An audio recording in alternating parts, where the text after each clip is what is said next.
अस्सलाम वालेकुम व्यूवर्स। आज के इस वीडियो में आपको दिखाएंगे कि किस तरह फरहान सईद उर्वा हुसैन की सालगिरह मनाने के लिए उन्हें सरप्राइज देने के लिए सकरदू पहुंच गए और सकरदू की हसीन वादियों से आने वाले इन दोनों की दिलकश तस्वीर देखकर मदा इनके प्यार भरे रिश्ते की खूब तारीफ कर रहे हैं। इनकी ये तमाम खूबसूरत तस्वीर देखने के लिए वीडियो को आखिर तक जरूर देखें।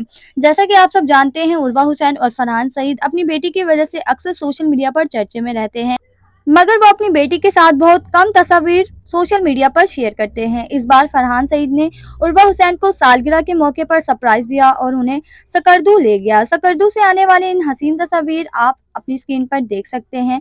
दोनों ने किस खूबसूरती से ये दिन मनाया, ये देखकर ना सिर्फ मदा बल्कि शोबिस इंडस्ट्री के सितारे भी इनकी तारीफ किए बगैर ना रह सके। इनकी बेटी की तस्वीर के लिए भी फैंस अक्सर इसरार करते हैं, मगर वो अपनी प्राइवेसी को तरजीह देती हैं।